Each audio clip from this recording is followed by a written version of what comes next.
Shalom, selamat datang ke Pentecost Talk, satu rubrik talk show dari Departemen Teologi Gereja Betel Indonesia untuk membahas isu-isu terkini. Hari ini untuk isu yang begitu hangat, yaitu dengan tema persepuluhan, kita kedatangan tamu yang sangat istimewa dengan dua narasumber utama, tentunya dari Departemen Teologi Gereja Betel Indonesia. Yang pertama kita kedatangan Bapak Dr. Junifrius Gultom, lalu ada Ibu Dr. Gernaida K.R. Pakpahan, Salam. dan juga Dr. Candidate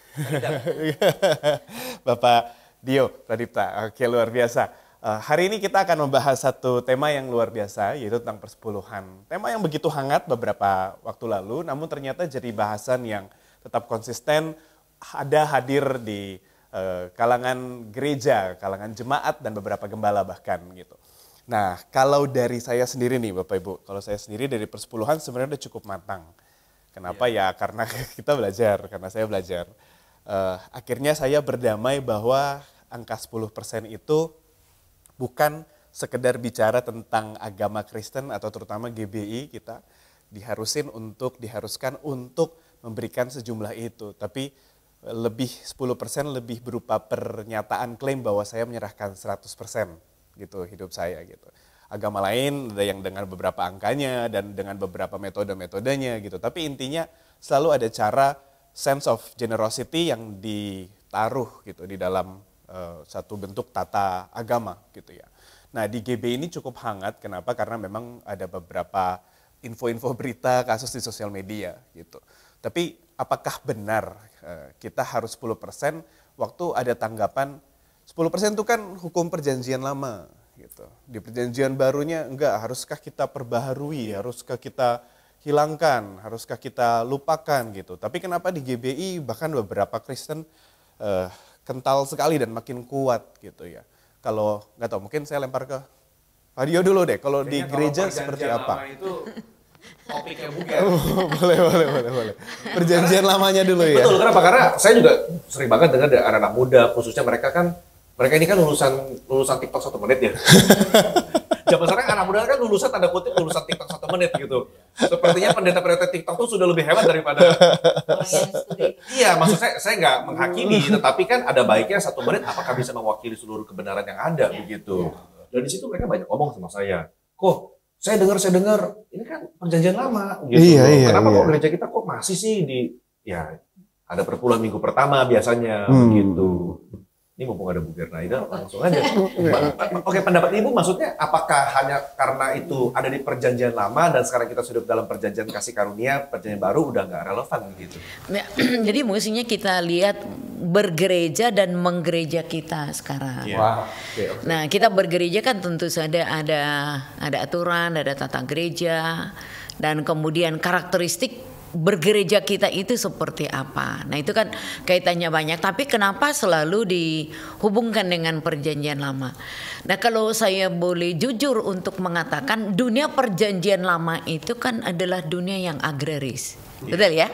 Jadi ketika memberi, jadi hadiah-hadiahnya itu kan berupa misalnya minyak lah boleh, kemudian gandum, perak dan seterusnya.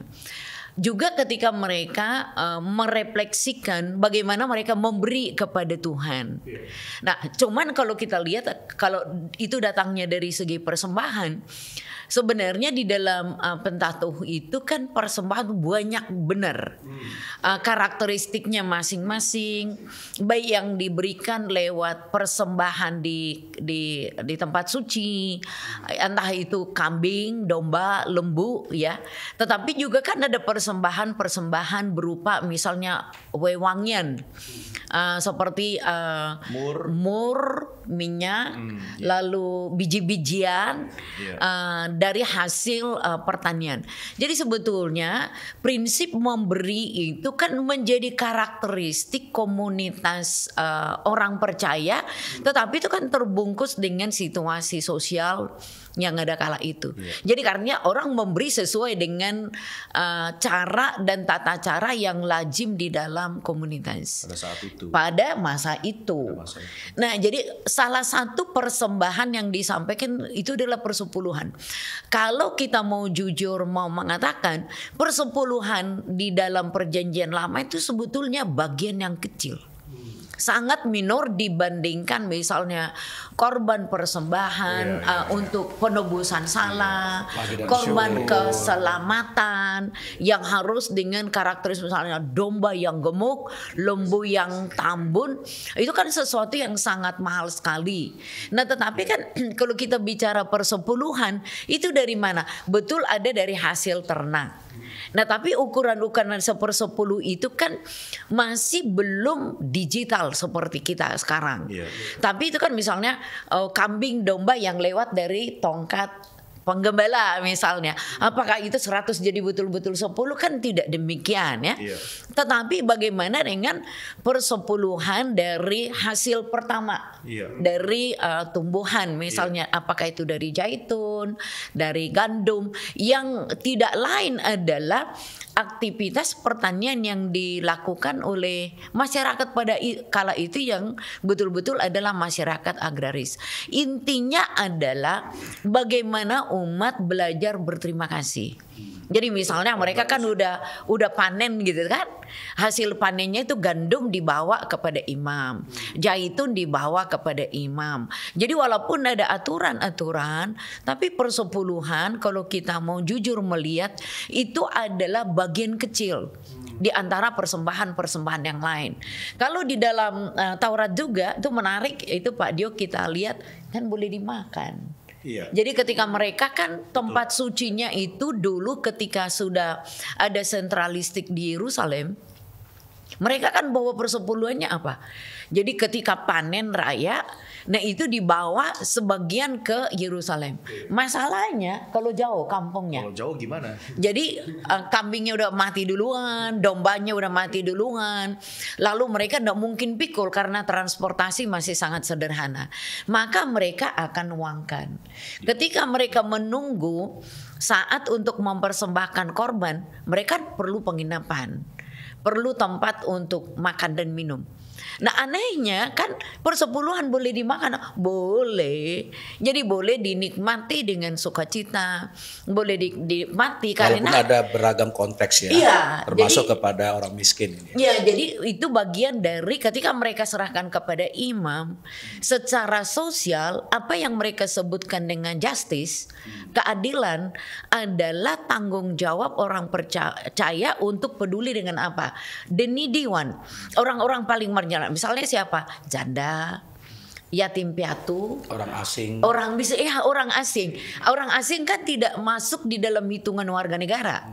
Tetapi dari banyak persembahan-persembahan ini nanti para imam sisihkan supaya orang memiliki hak untuk hidup. Jadi persembahan ya Bu, bentuknya banyak banget sebenarnya berarti. Ya, jadi ya dan betul. persepuluhan itu cuma salah satu. Salah satu. Jadi Dan bentuk runtutan peraturan untuk mengajarkan sebuah nilai.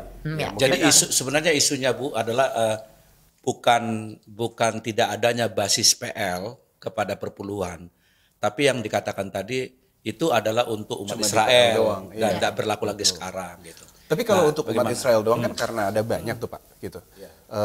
Ada banyak peraturan-peraturan untuk memberi gitu. Persepuluhan cuma salah satunya. Kenapa kok cuma persepuluhan yang jadi kayak satu trademark wajib gitu? Yang jadi sakral banget Enggak kayaknya. juga sih ya. Yang lain-lainnya kayak itu lepas. jadi itu menarik juga ketika orang Israel pasca pembuangan Babylon. Maliaki kan not salah satu ukuran yang kecil. Kalau kamu memberikan persepuluhan, apakah Tuhan tidak membuka tingkap-tingkap langit untuk memberkati? Padahal itu kan ada sebuah komunitas yang terstruktur yang gagal untuk memperhatikan pembangunan bait suci di satu sisi, tapi mereka gagal melihat komunitas sesamanya dan para imam salah menggunakan otoritas. Maka ketika Nabi Maliaki sebetulnya mengkritik persembahan yang tadi ya, kenapa yang dikritik itu bukan persembahan korban bakaran, korban api-apian. Nah, ini kan yang sangat kecil. Jadi Nabi Maliaki ini reminder ulang. Bukankah Tuhan yang sudah memberkati kamu, yang sudah menyelamatkan engkau dan sekarang kamu pulang keluar dari pembuangan dari Babylon. Tapi Bu ya, saya lihat itulah ya, mestinya kan semangatnya itu kan kalau kita lihat di dalam perjanjian lama, umat Allah itu kan tanda petik dikelilingi oleh persembahan-persembahan yang begitu banyak. Ya, persembahan ini. kita nggak pernah tahu sebenarnya mengapa Alkitab menyuguhkan pemandangan seperti itu. Tapi yang kita tahu tadi kan itulah semacam bentuk dari hubungan covenant Tuhan dengan umatnya kan. Ya, Dan betul. semuanya ada konteks-konteks kepentingannya ya. Jadi iya, betul. terus bagaimana ya kalau kita lihat misalnya mengkoneksikan itu ya dengan masa kini ya. Sehingga orang kadang-kadang kan banyak sekali orang Kristen itu seolah-olah apa-apa ada tertulis enggak gitu. Ada tertulis enggak gitu kan. Jadi Iya. itu yang mestinya kan kalau nggak ada tertulis tapi secara refleksi teologis secara tidak langsung kita bisa menarik secara deduktif enggak apa-apa soal bagaimana di perpuluhan Saya ini. malah tadi dapat satu pencerahan baru secara pastoral ya. Iya. Karena tadi dinotis bahwa dalam perjanjian lama persembahan perpuluhan ternyata salah satu yang paling kecil. Mungkin ada hubungan juga sama ayat kan Tuhan setia pada perkara kecil. Ya kan orang-orang tuh dites pada perkara-perkara kecil. Gitu. Iya. Mungkin ada alasan kenapa tadi Maleakhi kok malah note-nya itu perpuluhannya. Ya. Gitu, persembahan persepuluhan. Dia tidak note kepada persembahan-persembahan yang lain yang secara tanda kutip lebih besar. Betul. Begitu. Mungkin juga Tuhan memperhatikan hal-hal kecil. Ya. Gitu. Iya. Ya mungkin yang perlu juga kan apa sih itu persembahan, balik lagi ke situ ya. Iya. Apa sih persembahan? Kenapa ini kok menjadi penting? Jadi tradisi persembahan itu menarik, satu catatannya Nabi Amos. Dia katakan begini, kamu umat Israel, emangnya kalau kamu di padang gurun memberikan persembahan enggak untuk Tuhan? Enggak tuh. Mereka makan diberikan. Iya. Kasih mana, kasih yang lain gitu kan. Setelah mereka lepas dari Mesir. Jadi ketika mereka mulai menjadi komunitas yang tinggal secara terstruktur, ada peraturan di dalam komunitas bersama, hidup sebagai warga yang sudah mulai ada aturan dan peraturan, barulah kalau kita lihat persembahan-persembahan itu diatur. Tapi yang paling penting adalah persembahan itu kan adalah representasi dari si pemberi kurban di hadapan Tuhan. Jadi ini kan relasi yang sangat personal antara si umat nih dengan Tuhan yang apa? Sudah menyelamatkan, memberikan kehidupan, memberikan nafas, boleh bercocok tanam kan gitu kan? Boleh bekerja, boleh berkarya. Jadi kaitan antara saya si pemberi kurban dengan alam semesta yang saya boleh tinggalin dan saya boleh dudukin dan saya boleh berkarya kepada Tuhan yang sang pencipta. Bentuknya jadi kayak ucapan syukur gitu Bu ya. Ya di satu sisi ucapan syukur boleh, karena kita kan diberikan nafas hidup ya. Jadi ketika kita boleh memberikan sesuatu apapun termasuk persepuluhan, ini kan relasi kita yang sangat personal kepada Tuhan. Jadi bukan Berarti kita tarik persepuluhan itu esensinya itu dalam konteks hubungan, dalam Ya, konteks jadi- relationship, Ya. bukan Nah, hanya sebatas aturan. Iya. Nah, kita kan percaya di dalam tradisi Kristen itu ada keberlangsungan antara bagaimana umat Allah di dalam perjanjian lama dengan umat Allah perjanjian baru. Meskipun dengan catatan bahwa Yesus telah mengkritisi bahwa setelah kedatangan Yesus itu kan lebih fokus kepada bukan lahiriah tindakan, tapi lebih kepada spiritual ya kan tindakan mereka dalam memberi. Dan ini nanti kita akan coba explore ya. Saya pikir sih kebiasaan orang Israel itu kalau mengingat akan kebaikan Tuhan itu kan biasanya ada 3. Yang pertama adalah mereka menamai tempat itu atau orang itu. ya, Misalnya ya, memorial lah. ya, misalnya Hana yang lama nggak punya anak, lalu kamu akan menamakan dia Samuel yang artinya Allah mendengar. Lalu tempat misalnya kamu sebut El Gerazim karena Allah yang membela dan seterusnya. Yang kedua mereka membuat prasasti kan. Yosua pasal 4 itu kan. Nah, sebagai tanda peringatan. Ya kalau anak cucumu nanya ini apa gitu. Dan yang ketiga kebiasaan mereka kan selalu membawa offering. Ya, Untuk berterima kasih kepada kebaikan Tuhan. Jadi saya kira itu tidak akan terpotong sih di dalam perjanjian baru yang spirit seperti itu. Kalau tidak terpotong ke perjanjian baru, dengan esensi terima kasih itu apa sama juga pada saat Yesus bilang untuk berilah kepada kaisar? Gitu. Apa yang menjadi miliknya? Apakah ada bentukan apa kita bisa tarik begitu saja langsung? Saya pernah dengar satu gembala sidang yang ngajarin tentang persepuluhan di perjanjian baru itu adalah menyatakan bahwa hukum persepuluhan yang sudah ada di perjanjian lama itu semakin digenapi lagi di perjanjian baru justru pada saat ada hukum untuk ngasih juga kepada pemerintah gitu, kaisar yang ada bentuk pajak. gitu dalam bentuk pajak. oke. Nah, jadi kita harus kasih duanya, kepada pemerintah kamu harus kasih, kepada Tuhan yang kamu juga harus kasih. Ya, gitu. ya. Tapi Artinya apa kan bisa ditarik konteksnya- begitu? Ya, artinya kan waktu itu kan konteksnya sebenarnya Yesus kan selalu mau dijebak ya kan, antara sesuatu yang dilematis kan. Jadi Yesus mau menegaskan sebetulnya kamu tidak bisa mengabaikan ini untuk melakukan ini atau sebaliknya. Jadi kan dia nanti kalau terjerat dengan omongannya sendiri dia bisa menjadi bumerang bagi kaisar kan begitu. Tapi kan dia menegaskan tanggung jawab penata layanan kerajaan Allah tidak harus head to head dengan tanggung jawab sebagai warga negara. Oke. Kan seperti itu kan. Ya, Ya, maka itu ini penting. Pak mungkin yang menarik ya Pak Junifrus ya. Masih ingat dengan Melkisedek nggak? Nah jadi Melkisedek itu kan memperoleh persembahan dari Abraham. Tapi persembahan dari mana? Hasil perang. Hasil perang. Nah jadi kan persepuluhan itu juga menarik karena apa? Jadi ada peraturan sosial yang tidak selalu kan dalam kaitannya dalam keagamaan dari upacara liturgis. Karena dari hasil peperangan maka Abraham secara sadar bahwa dia perlu memberikan kepada Raja Salem ini. Walaupun kan kita bisa mempercakapkan panjang lebar mengenai siapa itu Melkisedek. Artinya begini, bukan saja dari persembahan-persembahan hasil tanaman dan lain sebagainya. Nah tetapi dari hasil peperangan pun itu sudah dimengerti oleh komunitas Timur Tengah kuno dulu. Bahwa persepuluhan ini bukan serta-merta hanya miliknya umat Israel. Tetapi sudah lazim diberikan kepada penguasa, kepada raja. Dalam konteks ketika murid-murid Tuhan kan memberikan semacam upeti pajak kepada kaisar adalah tanggung jawab moral dan tanggung jawab sosial. Nah jadi kalau tadi bagian dari persembahan persepuluhan juga diberikan kepada orang asing, ada tanggung jawab moral, ada tanggung jawab sosial warga Israel kepada orang lain juga.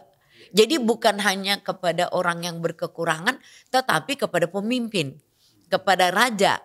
Karena dianggap raja adalah satu representasi atau perwakilan dari Tuhan yang dipandang bisa mengatur, menata sebuah komunitas masyarakat. Nah jadi kenapa dikasih kepada raja? Supaya raja juga peduli dengan kehidupan warga yang lebih besar. Nah maka kalau toh pun misalnya ada orang yang menghubungkan misalnya persepuluhan dengan pemberian kepada siapa yang berkuasa, siapa yang berwenang, pasti dalam konteks bagaimana menjaga kelestarian atau kesejahteraan bersama. Jadi pemimpin iya dengan komunitas yang paling berkebutuhan pun. Jadi itu makanya sisi-sisi social justice-nya itu Jadi menarik terlihat. Jadi menarik ya. Saya lihat berarti perlu digarisbawahi juga ini menjadi aplikasi kepada masa kini jemaat ya. Jadi dalam hal pemberian apapun dalam konteks tubuh Kristus, termasuk dalam perpuluhan, bukan soal siapa diuntungkan siapa. Tapi adalah pertama adanya tadi relasi yang personal dengan Tuhan sebagai pemilik covenant. Dan yang kedua mungkin tadi adanya semacam wanti-wantinya Tuhan supaya jangan sampai terbengkalai yang namanya pekerjaan Tuhan, ya, termasuk juga tanggung jawab sosial tadi. Ya, bagaimana gereja juga harus bertanggung jawab kepada orang miskin dan segala macam gitu ya. Jadi kalau dengan semangat itu kita lihat barangkali, maka mungkin jemaat masa kini saya kira Bu kita perlu mengeksplor di perjanjian baru nanti sampai kepada GBI ini ya. Menarik bagaimana kita bisa percakapkan ini kan. Jadi kan sebenarnya kalau menurut saya sih adanya serangan-serangan terhadap perpuluhan itu mungkin ditengarai oleh adanya cerita-cerita yang tidak mengenakkan dari oknum tertentu atau model penata layanan keuangan dari gereja yang biasanya sih karismatik yang selalu Kurang transparan mungkin. Ya nggak transparan segala macam. Karena kalau saya refleksi dari perkataan Budiar tadi dan Pak Jun ada wanti-wanti dari Tuhan sebagai tanggung jawab sosial kepada raja yang pemimpin yang diberikan persepuluhan pun harus memperhatikan. Nah mungkin itu yang juga menjadi konteks zaman sekarang begitu loh. Jemaat tuh juga mungkin mereka mau bertanya begitu, sebuah akuntabilitas, sebuah transparansi. Karena mungkin kita menurut Pak Jun bagaimana? Kadang-kadang kan orang melihat kok gaya hidupnya kok. Nah ini kan kadang-kadang begitu ngomong gaya hidup beberapa oknum-oknum hamba Tuhan. Nah itu kan langsung mungkin jemaat mengkaitkan, wah ini uang perpuluhan saya kok dipakai seperti ini. Okay. Ada nyelip nih Ada jamnya nyelip. gitu. Kalau kita kaitkan dengan tadi sebagai pemimpin yang diberikan Otoritas. untuk dia memperhatikan, itu harusnya juga digunakan untuk ya mungkin program sosial atau kemajuan gereja lokal, pelebaran kerajaan surga. Walaupun kita juga nggak bilang, masa pendeta berarti harus hidup menderita, kan itu juga bukan teologi yang tepat begitu. Betul. Kalau menurut Tanjung? Jadi gini, ada dua aspek ya. Pertama saya juga menyoroti dulu dari segi perjanjian barunya ya. Sebenarnya kan dalam Matius 23 itu kan waktu Yesus mengkritik, ada bagian yang besar yang kau abaikan, yaitu keadilan dan kasih.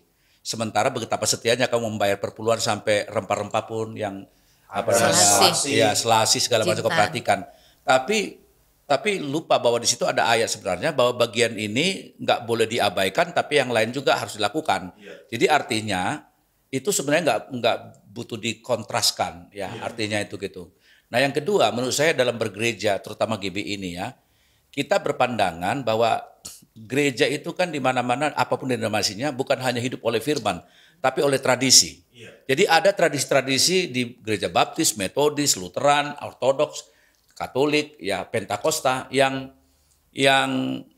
mereka mencoba melakukan kajian-kajian yang menimbulkan collective wisdom of their leaders ya, church leaders ya. Dan itu bisa tidak harus selalu punya ayat banyak gitu ya, tapi mereka bersepakat ya untuk bagaimana mengarrange itu ya. Nah, tetapi tadi gaya hidup tadi ya, mungkin Bu Ger nanti bisa menambahin atau bisa berkecimpung soal ini. Saya kira ada sistem bergereja di Pentakosta karismatik yang tidak bisa apple to apple dengan gereja-gereja non Pentakosta lain. Contohnya ya, orang melihat ya dari jauh gitu ya, ada pendeta atau istrinya pegang tas Gucci lah apa segala macam ya. Padahal dia nggak tahu bahwa dia adalah profesional dan sejak dulunya sebelum pendeta pun dia udah kaya gitu. Sudah kaya, sudah bernyawa gitu ya. Tapi bagi saya itu ada dua hal yang perlu diperhatikan. Yang pertama adalah memang sedemikian begitu pun kan sebenarnya soal konteks di mana dia melayani ya. Saya kira berlaku firman Tuhan yang berkata bahwa kepada mereka yang banyak dituntut banyak. Jadi artinya kalau Tuhan anugerahkan kepada seorang kekayaan atau gereja, di dalamnya termaktub atau tidak bisa dipisahkan dengan tanggung jawab penata layanan kerajaan Allah. So there is no satu ayat pun dalam Alkitab yang memisahkan berkat dari tanggung jawab. Never. Selalu itu ada hal yang selalu menempel tanggung jawab. Ya, misalnya ketika Kejadian pasal 12 ayat 3, Abraham, I will make your name great, I will bless you, I will curse those who curse you. Tapi nggak berhenti di situ ayatnya. Supaya kamu jadi berkat bagi bangsa-bangsa. Iya, betul. Petrus juga berkata, Kak, bicara privilege, kamu bangsa yang terpilih, umat yang terjani, umat yang kudus, bla bla. Tapi nggak berhenti di situ. Supaya kamu memberitakan perbuatan-perbuatannya yang ajaib. Nah, jadi selalu menempel tanggung jawab itu. Jadi privileges itu nggak bisa take for granted begitu aja kan. Nah, jadi dalam tradisi GBI, kebetulan GBI ini menganut pandangan bahwa di dalam menyokong pekerjaan Tuhan, kita mentradisikan persepuluhan ini, tetapi ya memang ada orang-orang yang mengajarkannya dengan ancaman. Yo, nanti kalau kau nggak kasih binatang pelahap akan makan kamu. Seringkali diperhatikan unsur ini. Tikap langit nggak terbuka. Terus gini juga soal transparansi. Menurut saya juga beda konteks juga gini ya. Misalnya ya, gereja di desa atau gereja kecil misalnya ya. Bagi saya nggak usah terlalu ribet-ribet. Semua pun masuk ke rekening pendeta itu. Mau perpuluhan mau apapun, kalau di total, toh nggak sanggup juga membiayai pendeta itu kok gitu. Ya kan? Di daerah, jadi di daerah konteksnya. Di daerah atau gereja kecil kan. Iya, jadi ngapain diributin gitu. Orang artinya mau dikumpulin pun semua persembahannya nggak mampu membiayai. Seperti pendetanya juga masih harus bekerja dia. Iya. Seperti bapakku dulu. Si ke sawah, Ya, ke ladang juga. Iya, ke kebun. Benar. Seperti kami dulu di kampung kan, bapakku gembala. Ya ampun, ya perpuluhan diterima dari jemaat. Baik itu sayuran, buah-buahan segala macam gitu. Kolektornya juga cuma 5.000, 10.000 totalnya. Menghidupi 7 anak. Nggak bisa, tetapi itulah yang saya katakan. Makanya konteksnya itu harus diperhatikan. Bahwa ada orang menyalahgunakan keuangan gereja ya memang itu Kasuistik lah gitu ya. Nah, artinya itu perihal pasti ada. penyalahgunaan, Pak. Ini yang jadi sebenarnya detail dan sangat teknis di jemaat. Ya. Pertanyaan yang sering muncul tuh, kan tadi kita bilang kita nggak bisa pisahkan kepada pemerintah dan kepada Tuhan gitu ya. Ya, akhirnya pertanyaan mereka mana yang duluan gitu loh.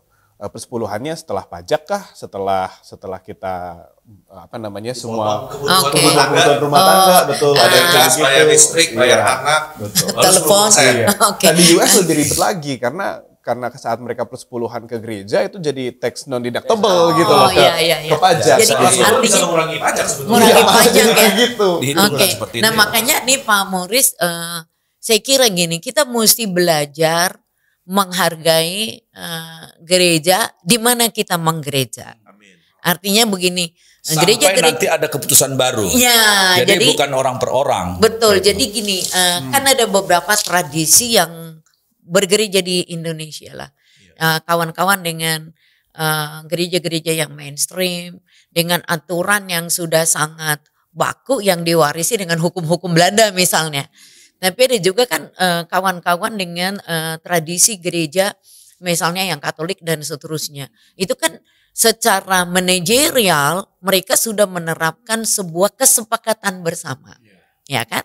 Nah ini juga yang terjadi pada gereja-gereja Pentakosta maupun karismatik. Dan kita mesti belajar untuk menghargainya.